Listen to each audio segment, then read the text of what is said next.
Mahendra guar MLA Hunsur ಕ್ಷೇತ್ರ ಇದ್ದಾಗ ಅವ್ರ MLA ಇದು. ರಾಜಶೇಖರ್ ಪಾಟೀಲ್ ಎಂದಾದ್ರೂ ಇವ್ರಿಗೆ ನೋಡಿದಾರ? ಈ ಚುನಾವಣೆಯಲ್ಲಿ ಖೂಬಾ ಮತ್ತು ಖಂಡ್ರೆ ಒಂದ್ ವೇಳೆ ಗೆದ್ದುತ್ತಾರ ಅಂದ್ರ ಅದು ಈ ಜಿಲ್ಲೆಯವರು ವಿಜೃಂಭಿಸ್ತಾರ ಅಂತಂದ್ರ ಮತ್ತೊಂದ್ ಸರ್ತಿ ಅವರಿಗೆ ಕಾಲ್ ಬೀಳಾಕ ನಮ್ಗೊಂದು ಪರ್ಮಿಷನ್ ಸಿಕ್ತು ಅಂತ ಅನ್ನೋದೇ ಒಂದು ಇದ್ರ ಅರ್ಥ. ಇವ್ರಿಗೆ ಕಾಲ್ ಬೀಳಿಸ್ಕೊಂಡ್ ಬಿಟ್ಟು ಇವ್ರ ಬಗ್ಗೆದಾಗ ಹಿತವನ್ನು ಎಂದೂ ಕೂಡ ಈ ಪರಿವಾರ ಸಂಘದವರು ಖೂಬಾ ಪಾಟೀಲ್ ಮತ್ತು ಖಂಡ್ರೆ ಪರಿವಾರದವರು ಎಂದೂ ಕೂಡ ಇವರ ಅಭಿವೃದ್ಧಿ ಕಡೆ ಬಯಸಿಲ್ಲ, ಬಯಸಲ್ಲ. ಅಲ್ಲ, ನೀವು ಒಂದ್ಸತಿ ತಾಲೂಕಾ ಪಂಚಾಯತ್ 5 ವರ್ಷ ಅವಧಿಯಲ್ಲಿ ಬಿಜೆಪಿಯಿಂದ ಗೆದ್ದಿದ್ದೀವಿ. ಅವತ್ತ ಪಕ್ಷದಿಂದ ಏನಂದ್ರೆ ಬಿಜೆಪಿಯಿಂದ 5 ವರ್ಷ ತಾಲೂಕಾ ಸದಸ್ಯರಿದ್ದೀವಿ. ಹೌದಿಲ್ಲ? 2005 ಹೌದು. ಹಾ, ನಾನು ಹುಟ್ಟದಾಗ ಒಂದೇ ಅಂತ ತಿಳ್ಕೊಂಡು ಅವಾಗ ಇದ್ದಿನ ಜ್ಞಾನನೇ ಬೇರೆ, ಈಗ ಇದ್ದಿನ ಜ್ಞಾನನೇ ಬೇರೆ. ಪರಿವರ್ತನೆ ಆಗಿದೆ 100%. ತಮಗೂ ಕೂಡ ಜ್ಞಾನೋದಯ ಆಯ್ತದೆ. 10 ವರ್ಷ ಹಿಂದಿದ್ದಾಗ ಕೂಡ ನಂತರ ಬೇರೆ, 10 ವರ್ಷ ನಂತರ ಆದಾಗ ಜ್ಞಾನ ಬೇರೆ.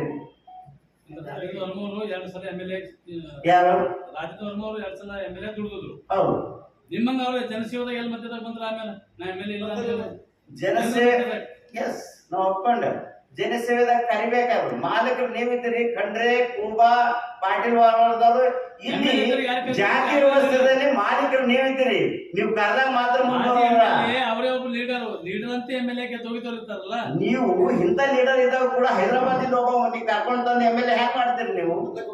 ಇಲ್ಲಿ ಕಂಡಿಲ್ಲ ಕರೆದಿರಂತ ಬಂದು ಹೇಳಿ ಸುಮ್ ಮಾತಾಡಿದಾಗ ನಾ MLA 2 ಸಲ ನನಗೆ ಯಾರು ಕರ್ಲತ್ತಿಲ್ಲ, ಯಾರು ನೋಡ್ಲತ್ತಿಲ್ಲ ಅಂತ ಹೇಳಿ ಬಂದು ಹೇಳಿ. ನಾನೇನ್ ಹೇಳ್ದ,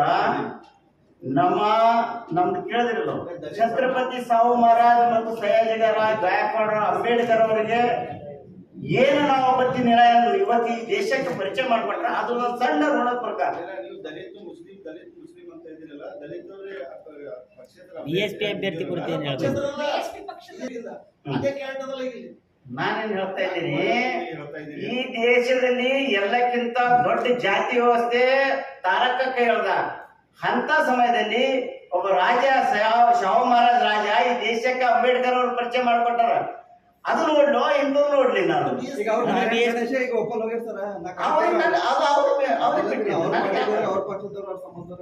ನೋಡ್ರಿ, ಅದು ಅವ್ರಿಗೆ ಬಿಟ್ಟಿದ್ದು, ನಾನು ಅದಕ್ಕೆ ಹೆಂಗ್ ಇಡ್ಲಿ? ನಾನು ಅದು ನನ್ನ ಒಪಿನಿಯನ್, ನಂದಿದು ಏನು ಗೊಂದಲ. ಅದು ನಿಮ್ಮಲ್ಲಿ ಗೊಂದಲ, ನಮ್ಮಲ್ಲಿ ಏನು ಗೊಂದಲ ಇಲ್ಲ.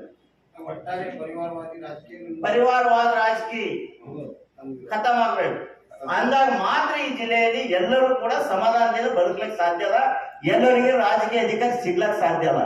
ಇನ್ನು ಒಂದು ವೇಳೆ ಈ ಪರಿವಾರಗಳು ಇನ್ನೊಂದ್ ಸರ್ತಿ ಗೆದ್ರೆ ದಲಿತರು ಮುಸಲ್ಮಾನರು ಅಷ್ಟೇ ಹೇಳತ್ತಿಲ್ಲ, ಅದ್ರ ಜೊತೆಗೆ OBCದಲ್ಲಿ ಇರ್ತಕ್ಕಂಥ ಸಣ್ಣ ಸಣ್ಣ ಜಾತಿಗಳಂತೂ ಇನ್ನೂ ಕನಸೇ ಕಾಣ್ತಾ ಇದೆ. ಕೇವಲ ಫುಡ್ಡಾಗಿ ಓಟ್ ಹಾಕ್ತಾ ಇದ್ದಾರೆ. ಸರ್, ತಾವು ಪರಿವಾರವಾದ ಬಗ್ಗೆ ಮಾತಾಡ್ತಾ ಇದ್ದೀರಾ. ಖರ್ಗೆ ಅವರು ಏನ್ ಮಾಡ್ತಾ ಇದ್ದಾರೆ? ಅವ್ರ ಮಗ MLA ಹಳೆಯವ್ರಿಗೆ ತೀರ್ ಕೊಟ್ಟಿದ್ದಾರೆ, ಅವರು ಪರಿವಾರವಾದ ಮಾಡ್ತಾ ಇದ್ದಾರೆ. ಪರಿವಾರ ನಾನೇನು ಅಂತ ಹೇಳ್ತಾ ಇದ್ದೀನಿ, ಬೀದರ್ ಜಿಲ್ಲೆಯಲ್ಲಿ ಈ ಪರಿವಾರವಾದ, ಬೀದರ್ ಜಿಲ್ಲೆಯಲ್ಲಿ ಪರಿವಾರವಾದ ಹೇಳ್ತಾ ಇದ್ದೀನಿ. ಈ ಕಲಬುರಗಿ ಹೋದಾಗ ಅಂತ ಹೇಳ್ತೇವೆ.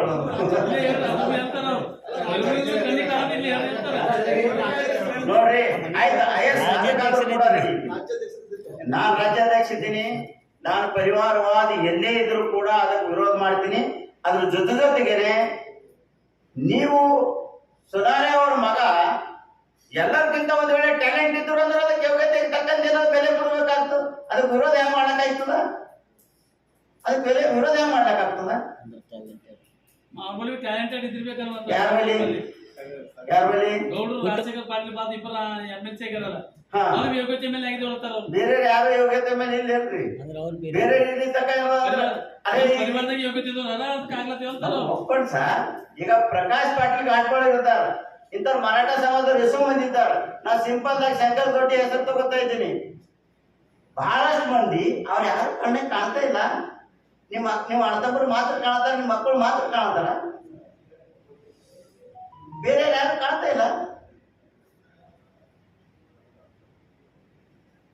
ನಾವು ಬೇರೆ ಸುಮ್ಮನೆ ಕುರಿ ಹೋದಂಗ ಹೋಗ್ತಾ ಇಲ್ಲ. ನಾವು ನಿಮ್ಮ ಎದುರುಗಡೆ ಈ ಜಿಲ್ಲೆಯ ವಾಸ್ತವಿಕತೆ ಬಿಚ್ಚಿಡ್ತಾ ಇದ್ದೀವಿ. ಅದು ಸರ್, ಈ ಜಿಲ್ಲೆ ಎಲ್ಲ ಸುತ್ತಾಡ್ತೀರಿ 100% ಸುತ್ತಾಡ್ತೇವೆ. ನಮ್ಮನಿಂದ ಯಾರು ಗೆದ್ದಿತಾರ ಯಾರು ಸೋಲ್ತಾರ ಪ್ರಶ್ನೆ ಇಲ್ಲ. ಲೇಕಿನ್ ಈ ಸತ್ಯವನ್ನ ಸಮಾಜಕ್ಕೆ ನಾವು ತಿಳಿಸಬೇಕಾಗಿದೆ. ಈ ಸತ್ಯವನ್ನ ನಾವು ಸಮಾಜ ತಿಳಿಸಬೇಕಾಗಿದೆ.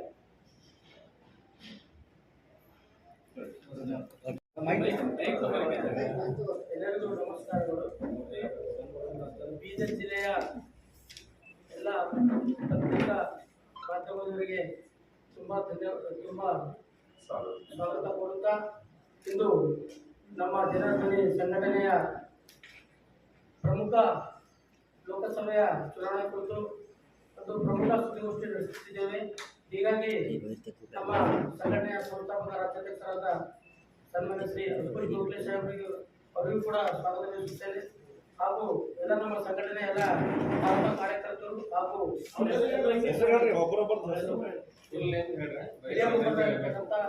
ಸನ್ಮಾನ್ಯ ಶ್ರೀ ತಿಪ್ಪಣ್ಣ ವಾಲಿ ಸಾಹೇಬರು ಅವರಿಗೂ ಕೂಡ ಸ್ವಾಗತ ಕೊಡುತ್ತೇವೆ. ಹಾಗೂ ಇನ್ನೋರ್ವ ಮುಖ್ಯ ಹಿರಿಯ ಅತಿಥಿಗಳಾಗಿರ್ತಕ್ಕಂಥ ದತ್ತು ಹೊರಟ್ಟಿ ಅವರಿಗೂ ಕೂಡ ಸ್ವಾಗತ ಕೊಡುತ್ತೇವೆ.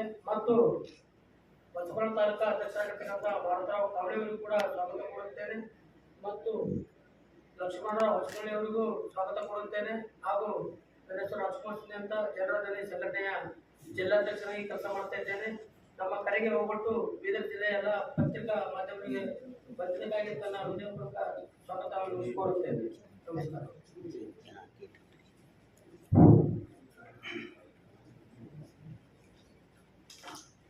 ಆತ್ಮೀಯ ಎಲ್ಲ ಪತ್ರಿಕಾ ಮಿತ್ರರಿಗೆ ನನ್ನ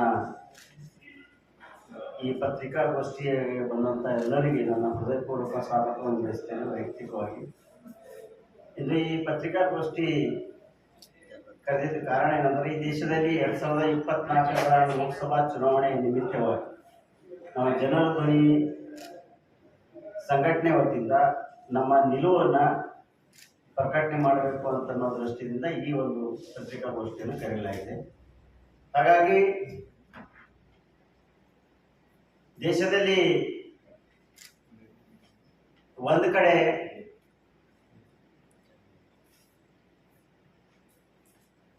ಜನರ ದಿನಬಳಕೆ ಮಾಡತಕ್ಕಂಥ ವಸ್ತುಗಳ ಬೆಲೆ ಮತ್ತು ಸಾರ್ವಜನಿಕ ಜೀವನದಲ್ಲಿ ದಲಿತರು, ಹಿಂದುಳಿದವರು, ಅಲ್ಪಸಂಖ್ಯಾತರ ಬದುಕು ಅಸುರಕ್ಷಿತವಾದಂಥ ಈ ಬಿಜೆಪಿ ಸರ್ಕಾರದ ವಿರುದ್ಧವಾಗಿ ಅದರ ಜೊತೆಗೆ ಎರಡನೇದಾಗಿ ಈ ದೇಶದಲ್ಲಿ ದಲಿತರಿಗೆ ಮತ್ತು ಮುಸಲ್ಮಾನರಿಗೆ ಮತ್ತು ಮೋಸ್ಟ್ ಬ್ಯಾಕ್ವರ್ಡ್ ಕಮ್ಯುನಿಟಿ ಇರ್ತಕ್ಕಂಥ ಜನರಿಗೆ ಬೀದರ್ ಜಿಲ್ಲೆಯಲ್ಲಿ ಬಹಳ ಕ್ಲಿಷ್ಟಕರ ಯಾವ ಕಡೆ ನಿರ್ಧಾರ ತಗೋಬೇಕು ಅಂತಕ್ಕಂಥದ್ದು ಗೊತ್ತಾಗ್ತಾ ಇದೆ. ಒಂದ್ ಕಡೆ ಹಿಟ್ಲರ್ ಶಾಹಿ ಇರ್ತಕ್ಕಂಥ ಮೋದಿ ಒಂದ್ ಕಡೆ ಇದ್ದಾಗ, ಇನ್ನೊಂದ್ ಕಡೆ ಬೀದರ್ ಜಿಲ್ಲೆಯಲ್ಲಿ ಹ್ಯಾಂಗ ದೇಶವನ್ನ RSS ಕಪಿ ಮುಷ್ಟಿಯಲ್ಲಿ ಇಟ್ಕೊಂಡು ಜನರನ್ನು ಗುಲಾಮ್ ಮಾಡಿದೋ, ಅದೇ ರೀತಿಯಲ್ಲಿ ಜಿಲ್ಲೆಯಲ್ಲಿ ದೇಶದಲ್ಲಿ ಸಂಘ ಪರಿವಾರ ಇದ್ರೆ ಜಿಲ್ಲೆಯಲ್ಲಿ ಪರಿವಾರ ಸಂಘವನ್ನ ಈ ಜಿಲ್ಲೆಯಲ್ಲಿ ಎಲ್ಲ ಜನರಿಗೆ ಗುಲಾಮರನ್ನಾಗಿ ಮಾಡಿದ್ದಾರೆ. ಅದರಲ್ಲಿ ಪರಿವಾರ ಸಂಘ ಅವರು, ಒಂದು ಪಾಟೀಲ್ ಪರಿವಾರ, ಎರಡನೇ ಖಂಡ್ರೆ ಪರಿವಾರ, ಮೂರನೇ ಖೂಬಾ ಪರಿವಾರ. ಈ ಪರಿವಾರಗಳು ಇವರಿಗೆ ಯಾರು ಕೂಡ ಪಕ್ಷ ಇಂಪಾರ್ಟೆಂಟ್ ಇಲ್ಲ, ಇವರಿಗೆ ತಮ್ಮ ಕುಟುಂಬ ಮಾತ್ರ ಮುಖ್ಯ ಅಲ್ಲ. ಹಾಗಾಗಿ ಒಂದ್ ಕಡೆ ದೇಶದ ಪರಿಸ್ಥಿತಿ ಹಾಗಿದ್ರೆ, ಇನ್ನೊಂದ್ ಕಡೆ ಜಿಲ್ಲೆಯಲ್ಲಿ ಏನದ ಅಂತಂದ್ರ ದಲಿತರ, ಅಲ್ಪಸಂಖ್ಯಾತರ, ಹಿಂದುಳಿದ ಸಣ್ಣ ಸಣ್ಣ ಜಾತಿಗಳ ಪರಿಸ್ಥಿತಿ ತೀರಾ ಹೀನಾಯ ಪರಿಸ್ಥಿತಿಯಲ್ಲಿ ಇದ್ದಾವೆ. ಇವತ್ತ ನಾವು ದಲಿತರಾಗಿ ಮುಸಲ್ಮಾನರಿಗೆ ದಲಿತರ ಹೆಸರ ಮೇಲೆ, ಖರ್ಗೆ ಅವರ ಹೆಸರ ಮೇಲೆ ದಲಿತರ ಓಟ್ ತಗೊಳ್ಳಿಕ್ಕೆ ಕಾಂಗ್ರೆಸ್ನ ನಾಯಕರಿಗೆ ಖರ್ಗೆ ಮತ್ತು ಖಂಡ್ರೆ ಮತ್ತು ಏನಂದ್ರೆ ಪಾಟೀಲ್ ಪರಿವಾರದವರಿಗೆ ಬೇಕು. ಆದರೆ ಖಂಡ್ರೆ ಸಮುದಾಯದ ಜನರ ಅಭಿವೃದ್ಧಿ ರಾಜಕೀಯ ಬರಬೇಕು ಅಂತಕ್ಕಂಥ ಯಾವುದು ಮಾದಾಸೆ ಖಂಡ್ರೆ ಮತ್ತು ಪಾಟೀಲ್ ಪರಿವಾರದವರಿಗೆ ಯಾರಿಗೂ ಕೂಡ ಇಲ್ಲ. ಇಲ್ಲಿವರೆಗೆ ನನ್ನ ನೇರವಾದಂಥ ಪ್ರಶ್ನೆ ಖಂಡ್ರೆ ಅವರಿಗೆ, ಇಲ್ಲಿವರೆಗೆ ಯಾವ ದಲಿತರಿಗೆ ಒಂದು 2 ಕೋಟಿ ಟೆಂಡರ್ದಲ್ಲಿ ಹಾಕಿ ಗುತ್ತಿಗೆ ಮಾಡ್ತಕ್ಕಂಥ ಯಾವ ದಲಿತರಿಗೆ ನೀವು ಬೆಳೆಸಿರಿ? ಇಲ್ಲಿವರೆಗೆ ಯಾವ ದಲಿತರಿಗೆ ನೀವು ಬೆಳೆಸಿರಿ? ಯಾರಿಗೂ ಕೂಡ ಇಲ್ಲ. ಯಾವ ವ್ಯಕ್ತಿಗೆ ನೀವು ನಿಮ್ಮ ಲೇವಲ್ದಲ್ಲಿ ನಿಮ್ಮ ತಂದೆ ಹೇಳಿದ್ರು, ರಾಜಶೇಖರ್ ಪಾಟೀಲ್ ಅವ್ರ ತಂದೆ ಬಸವರಾಜ್ ಪಾಟೀಲ್, ಅವ್ರ ತಂದೆಗೆ ಭೀಮಣ್ಣ ಖಂಡ್ರೆ ಅವ್ರ ತಂದೆ ಇದು ಈಶ್ವರ್ ಖಂಡ್ರೆ ಅವ್ರ ತಂದೆ ಆದಂತ ಭೀಮಣ್ಣ ಖಂಡ್ರೆ ಅವರಿಗೆ ನಮ್ಮ ತಂದೆಗಳು, ನಮ್ಮ ತಾತ ತಂದೆಯವರು, ಇವ್ರಿಗೆ ರಾಜಕೀಯವಾಗಿ ಮ್ಯಾಲ ತಂದ್ರು. ಮುಂದೆ ಈಶ್ವರ್ ಖಂಡ್ರೆ ಮ್ಯಾಲ ಬಂದ್ರು, ಯಾಕಂದ್ರೆ ರಾಜಶೇಖರ್ ಪಾಟೀಲ್ ಮ್ಯಾಲ ಬಂದ್ರು.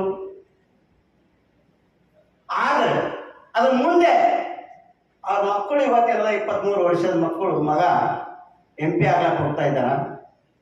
ಆದ್ರ ನಾವು ಇನ್ನೂ ಕೂಡ ಮುಸಲ್ಮಾನರು, ದಲಿತರು, ಮೋಸ್ಟ್ ಬ್ಯಾಕ್ವರ್ಡ್ ಇರ್ತಕ್ಕಂಥ ಕುಂಬಾರ್ ಇರ್ಬೋದು, ಕಂಬಾರ್ ಇರ್ಬೋದು, ಪಂಚಾಯತ್ ಇರ್ಬೋದು, ಇವ್ರಿಗೆ ಯಾರು ನೋಡ್ತಾ ಇದ್ದಾರೆ?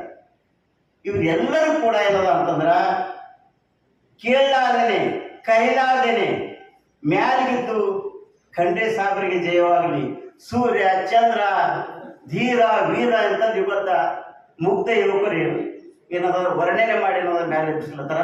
ಅದ್ರ ನಾನು ಮನವಿ ಏನದ ಈ ಜಿಲ್ಲೆಯ ಯುವಕರಿಗೆ, ಎಸ್ ನೀವು ಇವರಿಗೆ ಸೂರ್ಯ ಚಂದ್ರ ಮಾಡ್ತಾ ಇದ್ರಿ, ಅದ್ರ ನಿಮ್ಮ ಭವಿಷ್ಯದ ಬಗ್ಗೆ ಏನು ಖಂಡ್ರೆ ಮತ್ತು ಪಾಟೀಲ್ ಪರಿವಾರ ಖೂಬಾ ಪರಿವಾರ ಎಂದಾದ್ರೂ ನಿಮ್ಮ ಬಗ್ಗೆ ಚಿಂತೆ ಮಾಡಿದ್ದಾರೇನು ಒಂದು ನೀವು ಅವಲೋಕನ ಮಾಡ್ಬೋದು.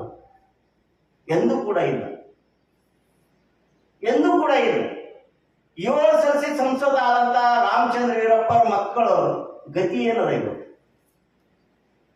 ಗತಿ ಏನದ? ಎಲ್ಲಿಟ್ಟಾರೆ ಇವ್ರ ಜಿಲ್ಲೆಯ ನಾಯಕರು? ಯಾಕಾಗಿ ಇವ್ರಿಗೆ ಓಟ್ ಹಾಕ್ಬೇಕು ದಲಿತರು? ಯಾಕಾಗಿ ಓಟ್ ಹಾಕ್ಬೇಕು ಮುಸಲ್ಮಾನರು?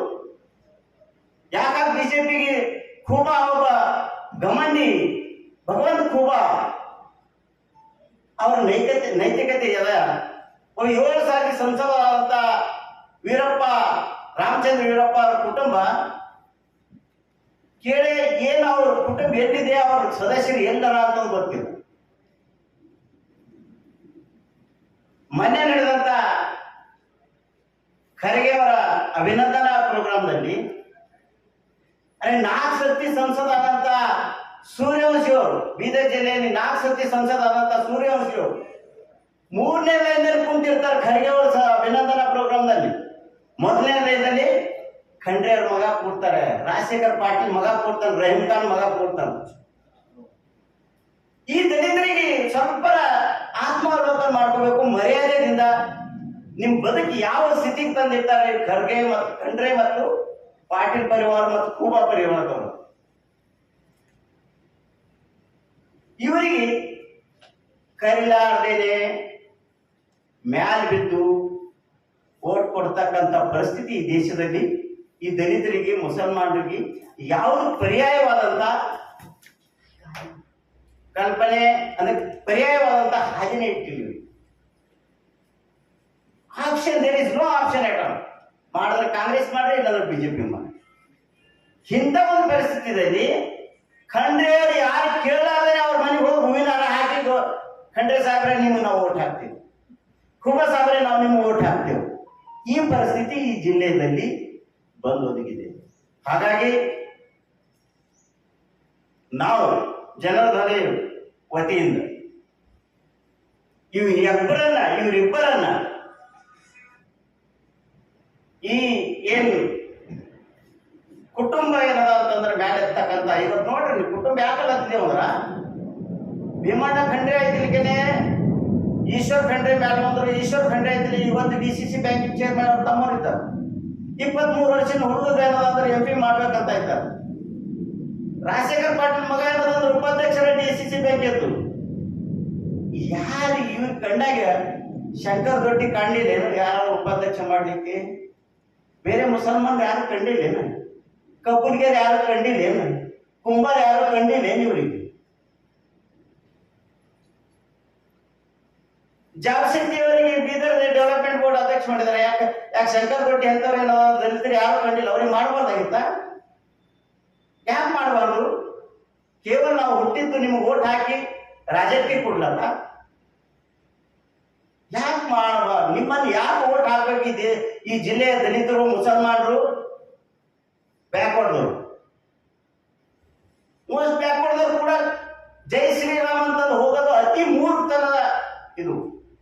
ನೀವು ಜೈ ಶ್ರೀರಾಮ್ ಅನ್ನೋದ್ರಿಂದ ಇವ್ರು ನಿಮ್ಮಿಂದ ಓಟ್ ತಗೊಂಡು ನಿಮ್ಮ ಜೋಪಡಿಗಳ ಪರಿಸ್ಥಿತಿ ಏನಾಗಿದೆ ನೀವು ಅವಲೋಕನ ಮಾಡಬೇಕಾಗಿದೆ. ಈ ಜಿಲ್ಲೆಯ ದಲಿತರು, ದೇಶ ದಲಿತರು, ಈ ದೇಶದ ಯುವಕರು, ಇದು ಮೂರ್ಖದ ಪರಮಾವಧಿ. ಮೂರ್ಖ ಮಾಡ್ತಾ ಇದ್ದಾರೆ, ನಿಮ್ಮನ್ನ ಮೂರ್ಖ ಮಾಡ್ತಾ ಇದ್ದಾರೆ.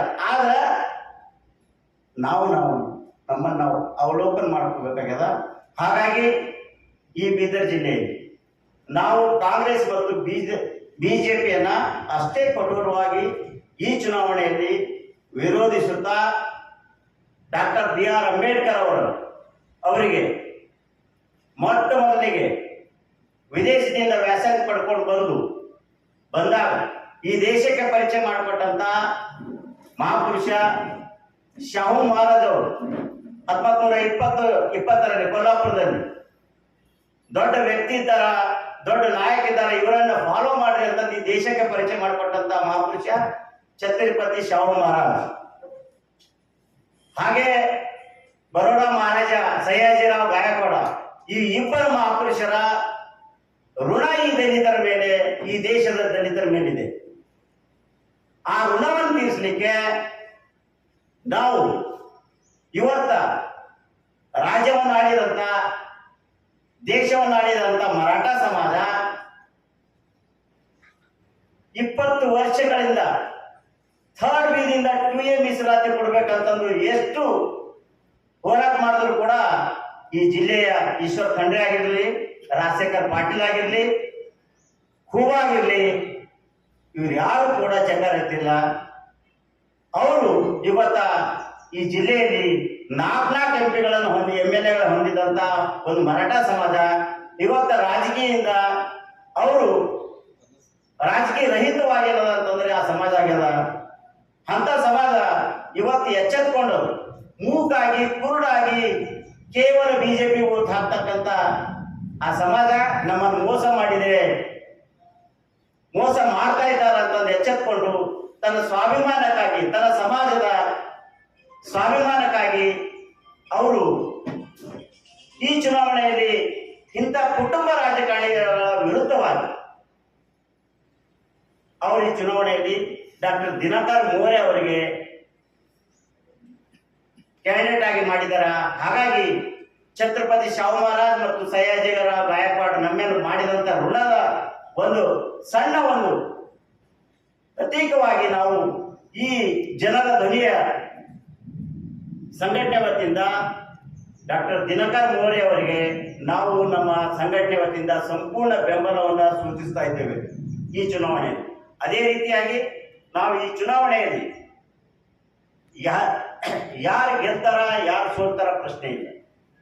ಆದ್ರೆ ನಮ್ಮ ಮೇಲೆ ಆದಂತ ಅನ್ಯಾಯವನ್ನ ಯಾರು ರೂಲರ್ಸ್, ಯಾರ ಅಧಿಕಾರವನ್ನ ಚಲಾಯಿಸ್ತಾರೋ, ಅವ್ರು ಯಾರ ಮೇಲೆ ದಬ್ಬಾಳಿಕೆ ಮಾಡ್ತಾರೋ ಅಂತರ ವಿರುದ್ಧ ಯಾರು ನಿಂದಿರ್ತಾರೋ ಅಂತರ ಜೊತೆಗೆ ನಾವು ನಿಲ್ಲುತ್ತೇವೆ. ಯಾವಾಗಲೂ ಧ್ವನಿ ಇಲ್ಲದರ ಜೊತೆಗೆ ನಾವು ಜನರ ಧ್ವನಿ ಸಾಥ್ ಕೊಡ್ತದ, ಅವ್ರ ಬೆಂಬಲಕ್ಕೆ ನಿಂದಿರ್ತದ ಅಂತಂದು ಈ ಪತ್ರಿಕಾ ಮುಖಾಂತರ ತಮ್ಮನ್ನ ನಾವು ಹೇಳ ಬಯಸ್ತೀವಿ.